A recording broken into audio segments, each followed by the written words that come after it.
So, gamers' massive boycott against feminism just won. As many of you guys know, gamers have launched a massive boycott against feminism, and they just won. This is unbelievable. It's breaking news. Here's what happened. A game came out called Concord recently. The game evidently cost $200 million from Sony to make. It only made $25,000 in sales, and Sony has now announced that the game is being shut down forever, and players, all 25,000 players, are being refunded. And this is as a result of the backlash against feminism and woke culture in games. Watch it in this video to fully understand the major implications of this, how this is one of the largest wins in history against wokeism and feminism in gaming, and what this actually means for not just gamers, but men and society. And now let's just go ahead and jump right into the first video, which comes from Asmon Gold, and his channel will be linked in the description, so you can go check him out and support him. That Concord has been aborted. My mod sent it to me. Nomad sent it to me, and I replied back. I said, I used to pray for times like these. It's crazy. Yep, it's dead. It's actually fucking dead. Yep, I know. Isn't that crazy? Yep, with a full refund. You're goddamn right. I know, man. Abortion clinic worked on Concord. Well, hey, this goes right into what people are talking about with post-birth abortions, you know? It's been around for a couple of weeks, and they finally decided, you know what? This is a bad decision after all. Man. So they brought out the old coat hanger? No, they didn't need to, bro. They just suffocated the baby. It's just dead anyway, man. Do you think they'll bury it or try to rework it? I don't think they're going to do shit, man. I think it's done. Yeah, honestly, I think it's fucking done, man. Yeah, only a $250 million mistake from Sony. Yeah, holy fuck, dude. Guess what? Nothing will be learned. You say nothing will be learned, but I don't agree with that. I think people learned a lot out of Concord, man. I did. Some people are going to be fired after Concord failure. Oh, yeah.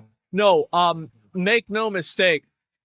I think high triple-digit amount of people are going to be absolutely fucking removed because of this. This is going to be like a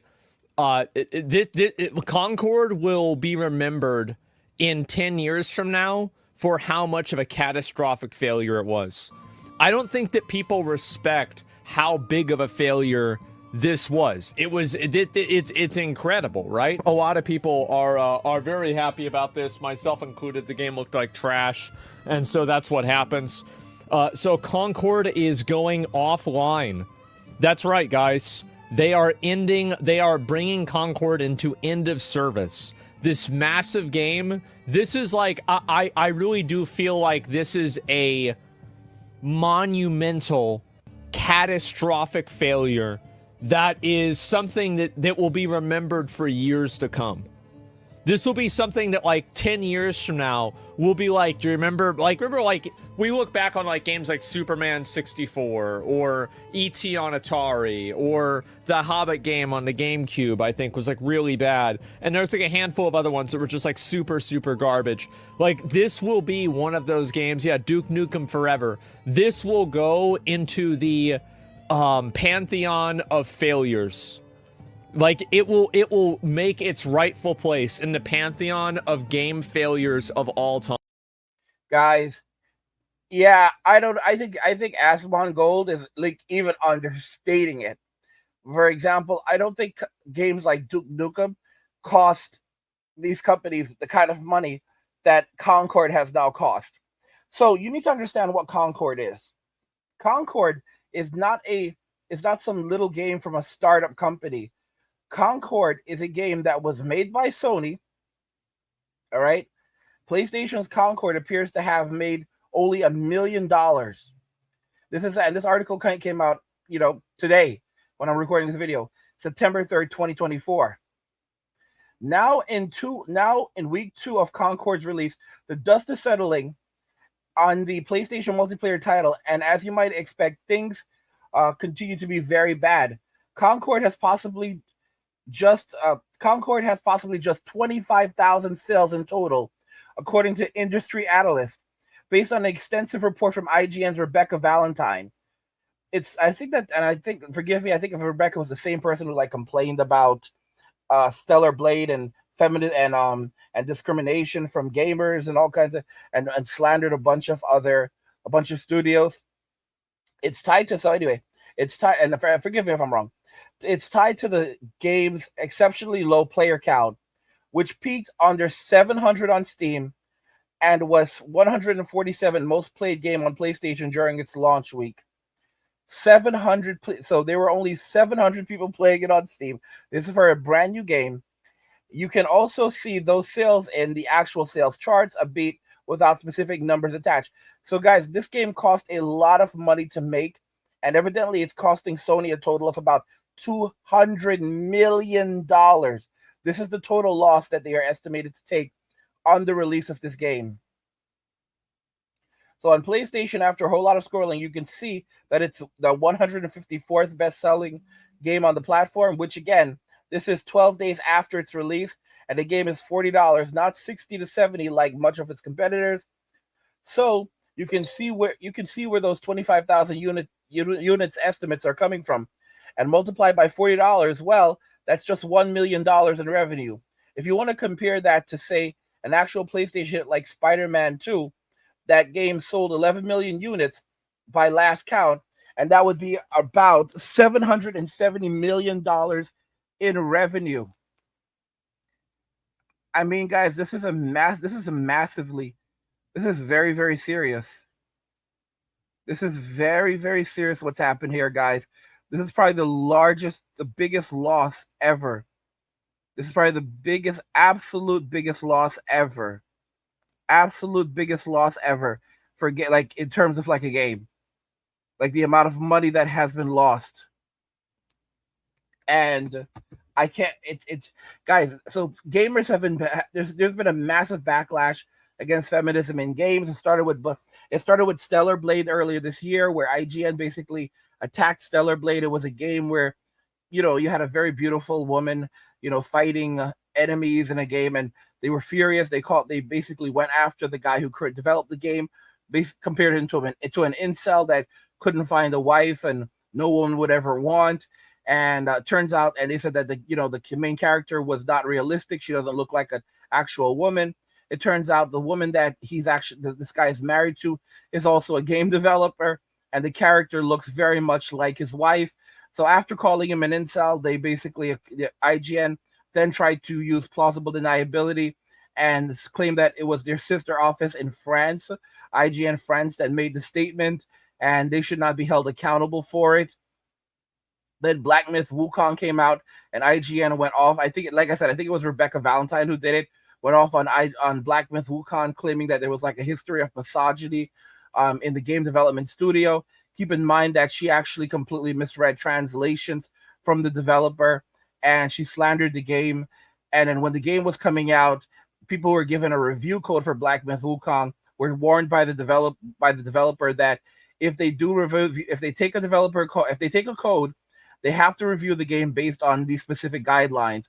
One, they could not mention the events of 2020, so no mention of China and COVID. They could not, because it's a game that was developed by a Chinese company. They could not talk about woke culture and spread specifically feminist propaganda in their reviews. Yes, they said feminist propaganda, so they banned feminist propaganda. And there were a number of other things. And they basically said the only thing you can talk about is the game, whether you like the game or not. Talk about the game's mechanics, talk about what's happening in the game, talk about any issues that arise in the game, whether you like the game or not, whether you enjoy playing the game or not. Talk about just the game. And that's what basically ended up happening. And the leftist gaming media and media in general was pissed off about this. They tried to attack the game. It doesn't matter. At last count, the game sold 10 million copies in just 3 days. We don't actually know what the updated figure is right now, but those are massive numbers. It's possibly the best-selling game in China ever, and it is blowing up the charts. So Stellar Blade was the first to set this off earlier this year, and it's just been a massive backlash from gamers who are now voting with their wallets. Fast forward, and now you have Concord, that Sony is, reportedly invested well over $100 million into, and they are reportedly now going to take a total loss of about $200 million after developing this game. And again, this was not a small game. This was one of the biggest games. This was a massive game, a very large game that they were depending on This game actually took a very long time to develop. The issue is that Concord is not some small indie project. This comes from Forbes.com. Forbes, the business website, but one that took Firewalk reportedly 6 to 8 years to develop.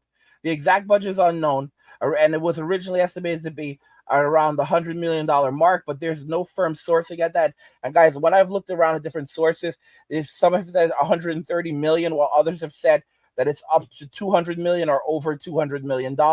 And the thing is that it doesn't even matter. For example, whenever there are a bunch of logistics in this, but for example, if a company, when movies are made, if a company invests $100 million in a movie, because of the way that the movie is sold and distributed, for example, everybody's getting a cut of that. A lot of people are getting a cut. The movie theaters and the distributors. So whatever movie is made, even if it costs $100 million to make that movie, they'll usually need to sell. They will typically need to make back at least twice the amount or more to justify the budget. So if you make a movie that costs $100 million, you may need to sell, and then there's also a marketing budget. So not just the movie, the cost to produce it, but then there's also the marketing budget. You may need to earn back anywhere from 250 to 300 million, or sometimes even more than $300 million for them to break even, just to hit the break even point. Because you have to understand, there's the development budget, there's the marketing budget, there's cost for there's cost for distribution. It's insane. All right. And again, everyone is making a cut. So if you're selling a game, selling something that costs this much to make, you have to remember that all these middlemen are also taking a cut. So just so that you can make back the money that you invested, it has to make 2 or 3 times that amount. The same thing occurs with gaming. You have to remember that when the game is being sold on Steam, Steam is taking a 30% cut from that game. Okay? When the game is being sold in stores, physical games, you have to remember that the stores are also taking a physical cut from those sales. There's the manufacturing cost to manufacture the physical copies as well. They do cost a lot of money. It does cost money to manufacture every single one of those games. It's still not free. So guys, this is a massive L for Sony. Like, think about this. Like, if they shipped like 1 million copies of this game, right? And it costs, $2 or $3 to manufacture each game, because these things are on like Blu-ray right now, and the casing and everything, then that's millions of dollars just lost in just the materials to develop the game, and then there's the logistics to deliver the games to the stores. Oh my gosh, this is such a massive L, y'all. This is such a massive L. So, Concord was it's basically a shooter with heavy amounts of feminism in it. So basically characters that, were, different ethnicities, not attractive, overweight, represented, because they wanted to have mass representation. And and the gameplay was evidently not as bad as even something like the Suicide Squad game, Kill the Justice League, but they didn't care. Gamers just basically have had enough, and they just didn't pick it up. They did not give it a chance at all. So even half of what would be a $49 million loss currently, with essentially no current room for improvement. Okay, so they're not even making back half of that. They're screwed. How low these sales are will likely accelerate the timeline for the game to go free to play. Other games might be given a chance to find an audience. So yeah, this game is not going free to play. It's been out for 2 weeks. It's not going free to play, because it's an online game. It's an online shooter. Well, yeah, you basically can go around and compete against people. Yeah, it's done. It's absolutely done. Concord is shutting down. Refunds being issued. PS5 exclusive game Concord is shutting down on September 6th. So it will be shut down 3 days from the time of recording this video. Concord player counts and sales were extremely low. Options for Concord's futures are being explored. This is hilarious. PS5 console exclusive hero shooter game Concord is shutting down on September 6th. Concord was first revealed to the world this past May. It was in development for 6 to 8 years, so possibly almost 10 years of development. And we don't even know if planning started before that. Holy cow, guys, this is crazy. This is crazy. So this game appears to have been in development before maybe even the PlayStation 5 had even taken shape. Yeah, before the PlayStation 5 came out, but before they even really knew what they were going to do with the PlayStation 5. It struggled to generate interest. Many criticized the game for being a yet another hero shooter in what was becoming an increasingly crowded market, while others were not impressed with how it seemed to ape the art style of Guardians of the Galaxy. So guys, this is Game Rant. They don't want to admit the point. The fact is that, this was a complete and massive backlash against feminism in gaming, woke culture, and people refuse to buy this game, especially when money is very tight right now. Sony is trying this type of shit where they're putting out games that cost an extraordinary amount of money, and they're raising the price of their consoles. It's like, I don't know, guys. I don't know what kind of they're basically trying to see how far they go until the consumer will crack. Like something is strange at McDonald's going on right now. Like sometimes I'll usually get discounts for like Uber Eats, and like, oh, you get them sometimes. It's like, oh, get $15 off for your next 3 orders, right? And if you use, that's what, or sometimes you get those on DoorDash too. And what's really strange, and you can usually use them at almost every restaurant, every fast food restaurant. You can use it at Wendy's, you can use it at Burger King and so forth. Even some places you might not even think you could use it at. But what's weird? What's really, really weird? You can't use them at McDonald's now. Like McDonald's, what they did is like they basically dug themselves into a hole right now where they basically have robbed the consumer so far blind that people are no longer eating McDonald's, and they're just accommodating to people who have the money to eat there. So basically people in a completely different income bracket. And increasingly those people are going to walk away. And Sony right now, they're basically pricing things as high as they can. They've lost now $3 billion on Bungie because they're shutting down. They've basically said there's not going to be a Destiny 3 anymore. There was going to be another game coming called Marathon, and evidently it doesn't look like that's going to happen. They basically shuttered Bungie that they paid $3 billion for. That's a $3 billion loss. That's a $3 billion L for them. I mean, this is a massive loss, massive screw up. Absolutely terrible. So, all right. And yeah, guys, this is just one L after another L after another L for Sony. Don't think that Microsoft is any better. A lot of the games that they're putting out look like woke garbage.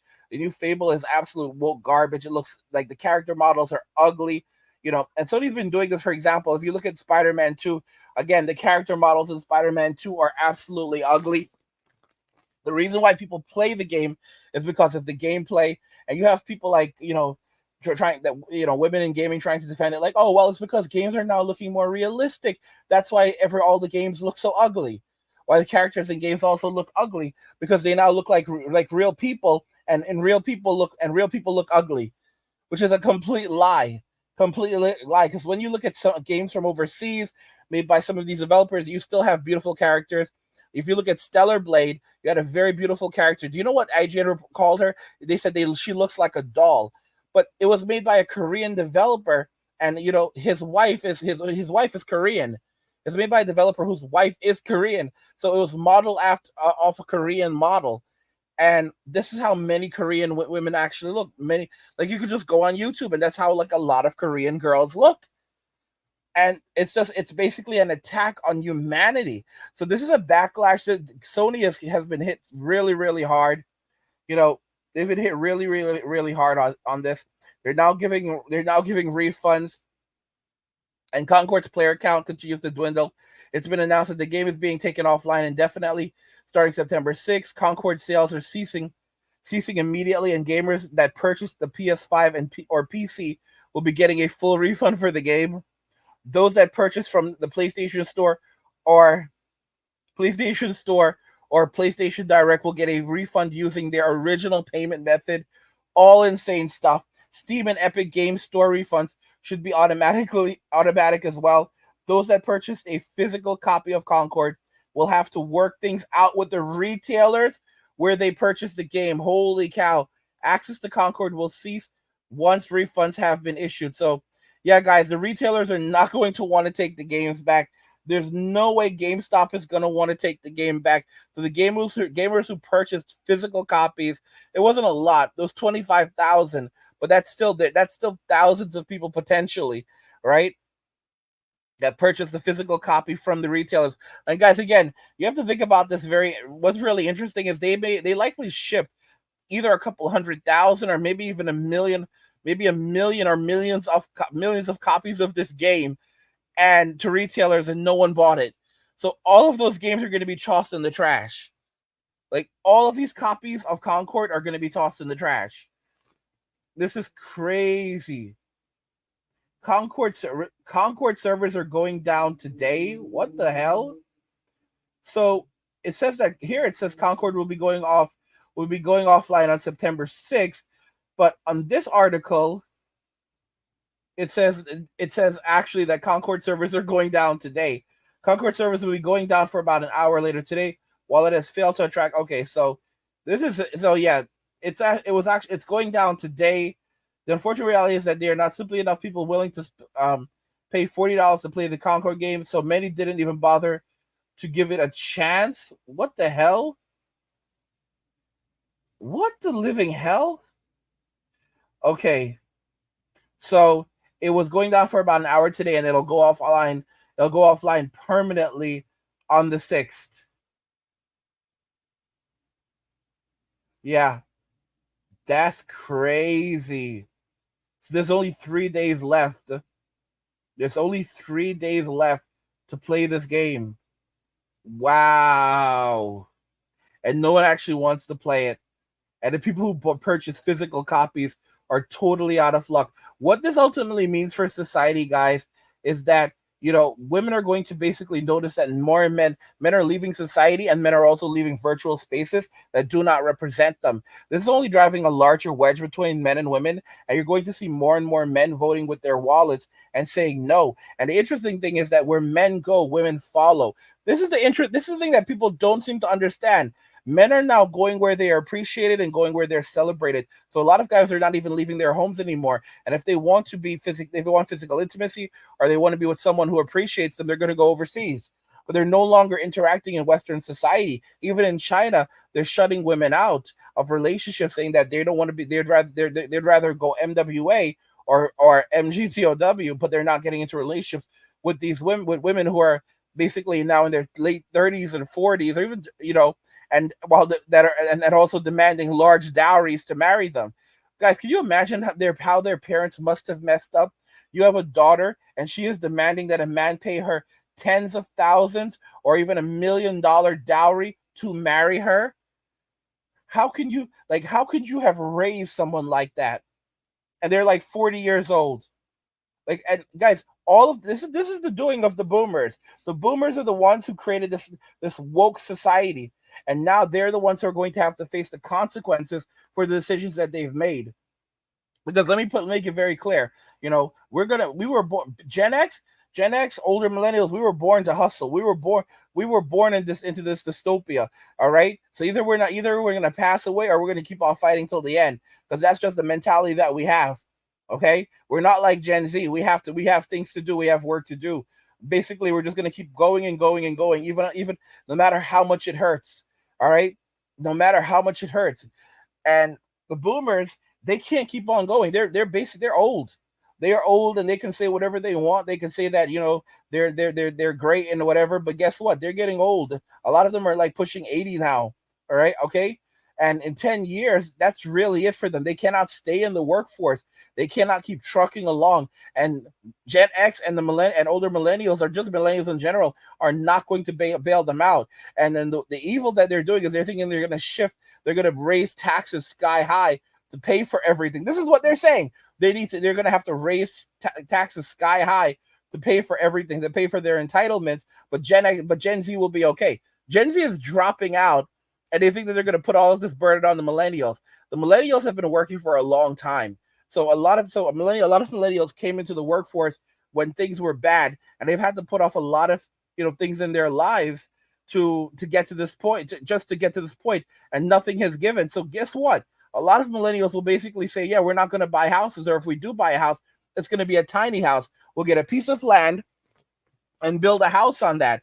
And a lot of them are going to begin walking away because, as many of them say, okay, children are not realistic. Having a family is not realistic. Well, then I'm not going to spend all of my time working as hard as I can. If a man does not have love for family or country, he will fight for neither. So if these men, all right, if these men, and even women, but if these men basically say that, well, we're not working hard for our country, we're not working for a family, and this country is a country that hates us. So society hates us. Women in society don't want us. They told us to go away. Then what are we fighting for? We're only going to fight for ourselves. All right, and that just means we'll work just enough to survive and thrive, and no more. The average man doesn't need a lot to survive. So men can basically create, and simplicity is luxury for a man. So you're going to have a lot of women who are going to struggle economically because men are not going to be there to bail them out this time. So they're the ones who are going to struggle most heavily with things like homelessness, poverty, having to live in shelters, their cars, on the streets, in the woods, while a lot of men are just basically going to, do what men have always done and live these comfortable lives and just keep on stacking paper. And men aren't stupid. A lot of dudes are just going to buy Bitcoin. I've had some guys who told me, like, they have so much disposable income that all of their money basically just goes into crypto and stocks and whatever and investments, and they don't even care if it goes to zero because they have that much disposable income. The money that they would have spent taking women out on dates or saving so that they can, get married one day and all of these things, they're not doing it anymore. They have money set aside for a rainy day. They have no debt, and all of their disposable income is going into investments. And they don't care. When a man can say, I don't care if my investments go to zero, that's when you know he's good. All right? They just enjoy buying crypto. So they're buying up Bitcoin, they're buying up Ethereum, they're buying up Stellar, they're buying up Ripple, they're buying up these cryptos. All right, I just gave you a couple good ones. All right, they're buying up crypto, they're investing in the stocks, they're buying up Nvidia, they're getting the stocks that they want. Some of them are, and that's it. And they're avoiding they're avoiding large amounts of debt. They have everything that they want, guys. Like, I just keep on picking up games on Steam. Like, I've picked up thousands of dollars on Steam. Thousands of dollars of games on Steam this year. I got my Steam Deck. I don't really have a lot of time to play, but I've got my Steam Deck. I just buy new games. Like, the money that I would be using to chase women or to take women out on dates, I just buy games, and I can use them. I can record footage from them. I can do reviews on them, and that's actually a part of my business. So, I mean, as a result of that, men basically do not need to anything right now when it comes to relationships. The money that men would originally be giving to women or using for women and children, they're keeping for themselves. And as a result, they can work fewer hours and enjoy their lives. And single men are now living longer, even longer than women who have never than the average woman. Single men are now living longer than even the average woman, or right in comparison. So that should just tell you how crazy things are. On the other hand, millennial women, Gen X women, and especially Gen Z women have the shortest life. Gen Z women have the shortest lifespan of all women over the last 100 years. Millennial women have increasingly shorter lifespans than women born over the last 100 years. They have shorter lifespans than women born over the last 100 years, and they have higher rates of mortality during pregnancy and giving birth. It's crazy than women who were born over the last 100 years, going back to 1928. So it's 96 years, but it's almost 100 years. And this is the reality. This is the reality that we are looking at right now. Hard times are coming for women in Western society, and men will just continue to be men and survive because they have to. And the Sims basically will do what they always do, just destroy society. But increasingly, women are going to lash out at the Sims, eventually, and the Sims are going to just be like, hey, you need to be quiet. All right. We will tell you what a woman's issue is. You don't tell us what women's issues are. We tell you what women's issues are. And women are gonna be like, what the hell is this Sim talking back to me? And that's when they're gonna realize that these Sims are just agents of the state. Just like they have operated as agents of the state, the Sims are agents of the state. The Sims have their own objectives. They have all right. They have their own objectives. They're working towards something. Okay. These Sims are not loyal. They are agents of the state, and this is their way of survival. Guys, if you're enjoying the content, come and join us over on the Angry Guy Clubhouse on Substacks. It's really awesome over there. It's completely free, by the way. Okay, it's totally free. I love it. I'm always over there. I'm on it every time. We have chats over there. You guys can come over there and chat with me, talk with me over there. I put out new blog posts every single day on there. Oh, it's such a less toxic community. We have podcasts over there. I do Gen X stories over there. We talk about Gen X. We talk about world events. I basically just talk about whatever I want to. I have also a section for wealth building. So if you want to learn how to build wealth in this dystopia, we've got stuff over there. You can also get a free copy of the Digital Nomad Blueprint. It's right in the welcome email. So when you sign up, it goes straight to you. You immediately. Some of you guys were like, "Hey, where's the Digital Nomad Blueprint?" It's right in the welcome email. You just have to scroll down just to find it. Now it's right at the very top, right at the very top of the welcome email. So it's right there. You can click on it and get access to it. But yeah, guys, and you can find a link to a description of the video. And you should also see something pop up on your screen now, which will also allow you to head over there. But yeah, guys, Angry Guy Clubhouse. But yeah, guys, I mean, gamers have launched this massive boycott against feminism, and they won. What do you guys think regarding this? Let me know your thoughts, and let's talk about it in the comments. Like the video if you like it. Don't forget to subscribe, and if you like the video, share the video. And just remember that all roads lead to MWA, men walking away, and cheers.